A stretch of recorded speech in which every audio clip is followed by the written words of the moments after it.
L'histoire commence avec Sakai, plongé dans son plus grand fantasme à travers un rêve, où il sort joyeusement avec ses amis d'enfance, car c'est le seul univers dans lequel il n'est pas officiellement un raté.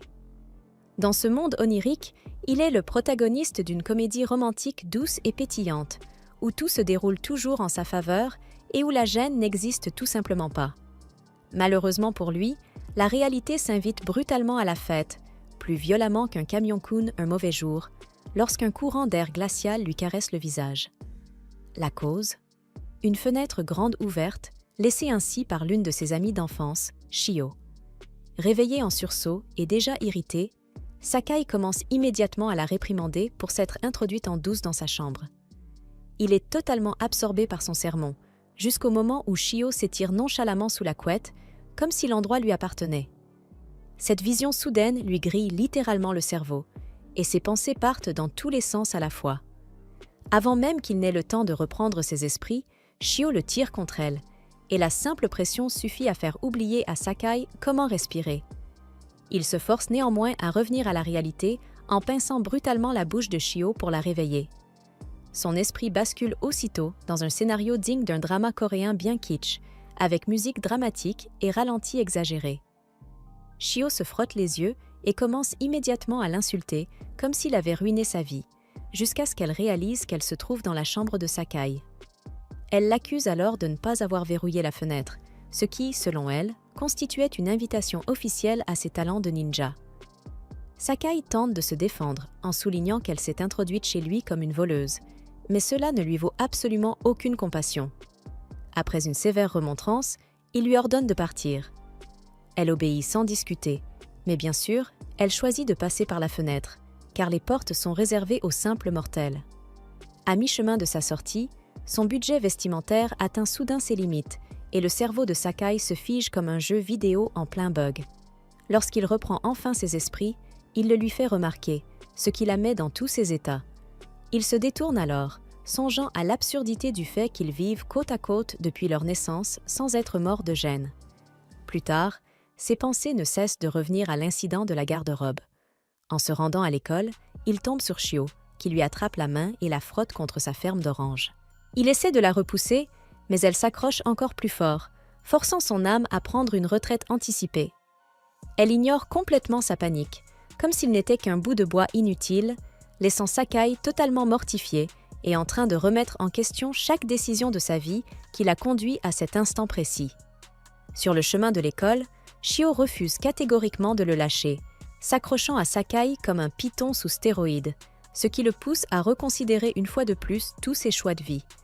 Il se demande à quel point elle serait horrifiée si elle découvrait le chaos absolu de pensées qu'il a à son sujet, et décide immédiatement que ce secret l'accompagnera dans la tombe. Pendant ce temps, Shio est elle aussi en plein tourbillon mental, frustrée que tous ces tortillements agressifs d'Orange et ses provocations soigneusement calculées n'aient quasiment aucun effet sur son sang-froid. Elle jure intérieurement de le faire tomber amoureux d'elle, même si cela doit prendre jusqu'à la fin de l'univers. Soudain, elle trébuche de façon spectaculaire et entraîne Sakai dans sa chute, plaquant son visage directement contre sa ferme d'orange. C'est clairement une manœuvre sournoise, apprise après avoir lu beaucoup trop de manuels du type « Comment séduire ton ami d'enfance ». Elle feint la surprise, le gronde, tout en jubilant intérieurement que son piège ait parfaitement fonctionné. Sakai, totalement impassible, la repousse comme si elle n'était qu'un déchet et lui ordonne d'avancer. Shio, désormais aux abois, déploie son arme ultime de fille mignonne en prétendant s'être foulé la cheville. Sakai sort simplement une trousse de premier secours, expliquant qu'il en transporte une depuis l'enfance à cause de ses escalades de fenêtres imprudentes, ce qui met Shio dans tous ses états après seulement quelques minutes de marche. Sakai et Shio freinent brutalement à une intersection, réalisant que se tenir la main en public pourrait provoquer une mort sociale instantanée. Après une lutte intérieure intense, bien plus dramatique que nécessaire, ils décident malgré tout de continuer. La confiance dure exactement 5 secondes, car au moment où Shio fait évoluer la prise de main en entrelacement de doigts, Sakai manque de bugger en plein pas. Alors que la situation commence à dangereusement ressembler à une comédie romantique, la réalité leur balance un nouvel obstacle avec un grand boom derrière eux. Ils se retournent et découvrent Akari, leur amie d'enfance, qui les fixe comme si elle venait de pénétrer dans une zone interdite. Ils paniquent et commencent à débiter des excuses en même temps.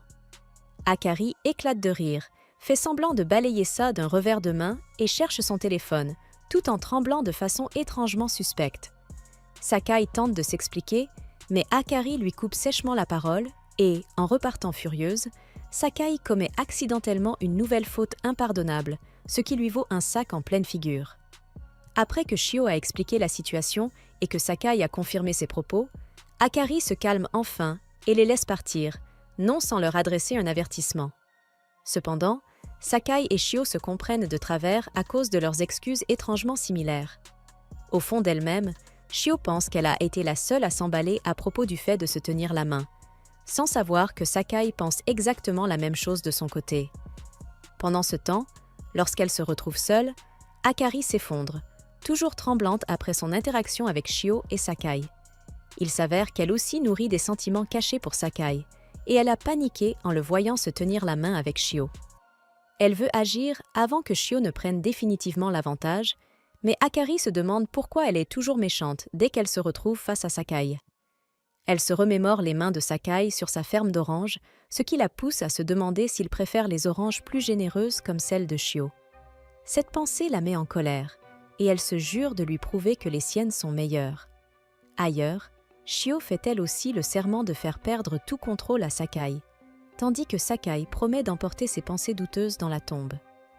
Plus tard dans la journée, Sakai et Akari sont vus en classe en train de se disputer pour un jus, qu'ils boivent pourtant tous les deux. Bien qu'ils soient amis d'enfance, ils ne sont jamais d'accord sur quoi que ce soit. Shio entre bientôt dans la salle pour tenter de mettre fin à leur chamaillerie, mais il l'ignore jusqu'à ce que quelqu'un appelle Shio pour ses devoirs de délégué de classe. Malgré son avertissement de bien se tenir, ils recommencent à se disputer dès qu'elle quitte la salle. Quand ils étaient plus jeunes, Akari suivait souvent Sakai partout, et ils étaient très proches. En observant Akari près de la fenêtre, Sakai se demande pourquoi ils se sont autant éloignés, ce qui lui donne envie de réparer leur relation. Mais dès qu'elle se retourne, ils recommencent à se chamailler, et Sakai abandonne aussitôt l'idée d'arranger les choses. Au fond d'elle-même, Akari se reproche elle aussi de se comporter comme une idiote lorsqu'elle est avec lui. Akari a toujours tout fait pour attirer l'attention de Sakai, se faire belle, travailler dur pour intégrer son école et même acheter le même jus que lui juste pour engager la conversation. Pourtant, elle ne peut s'empêcher de lui répondre sèchement sans raison. Alors qu'ils s'apprêtent à boire leur jus en même temps, leur dispute habituelle reprend. Sakai réalise soudain qu'ils ont échangé leur boisson plus tôt, mais avant qu'ils ne puissent l'en empêcher, Akari prend une gorgée. Horrifiée par ce baiser indirect, elle est hors d'elle. Sakai tente de la calmer, mais Akari profite de la situation pour le taquiner, le laissant complètement embarrassé. Elle en rajoute en le traitant de puceau et savoure son désarroi tout en s'efforçant de garder son calme. Rien de plus ne se passe. Ils se mettent à s'insulter et à se disputer pour savoir qui a le plus d'expérience en la matière.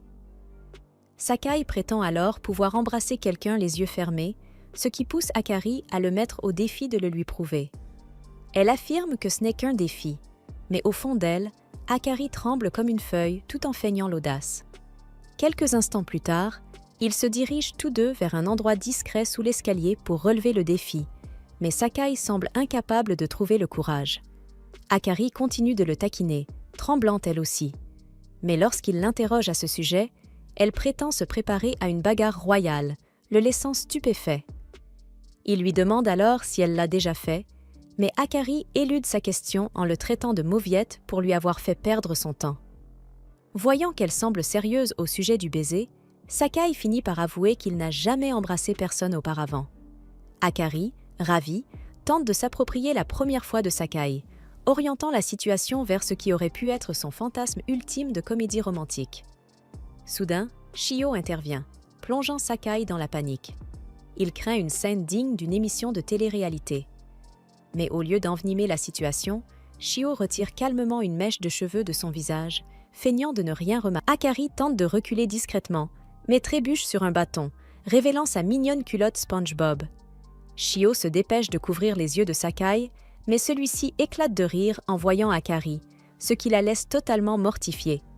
Folle de rage, Akari se jette sur lui et se met à le frapper en le traitant de pervers. Pendant ce temps, Shio est en pleine tempête intérieure à cause de ce qu'elle a vu plus tôt, réalisant qu'elle doit faire attention pour qu'Akari ne lui vole pas la vedette. Les amis de Sakai le harcèlent de questions, lui demandant comment il a réussi à se rapprocher des 2 filles les plus mignonnes de la classe. Agacé, il finit par lâcher qu'il est incapable de les voir comme des femmes, précisément au moment où Shio entre dans la pièce et entend toute la conversation. Gêné, mais faisant comme si de rien n'était, Shio lui saute dessus en affirmant qu'ils resteront toujours des amis d'enfance. Sakai essaie de la repousser, mais elle refuse obstinément, allant même jusqu'à lui prendre son cahier avant qu'il ne la réprimande pour avoir provoqué des rumeurs. Ignorant totalement ses protestations, Shio s'assoit sur ses genoux pour faire ses devoirs, balançant ses hanches et attirant l'attention de toute la classe. Les amis de Sakai mettent Shio en garde contre quelqu'un d'aussi instable que lui, mais elle explique leur longue histoire commune et continue de le taquiner, ayant découvert son point faible. La situation dégénère lorsque Akari arrive, accusant Sakai de profiter de Shio. Elle tente d'intervenir, mais Shio insiste pour terminer ses devoirs de cette façon. Finalement, Akari se joint à elle, transformant la scène en un concours de déhanchements espiègles, chacune essayant de surpasser l'autre et propulsant Sakai à des sommets comiques d'embarras.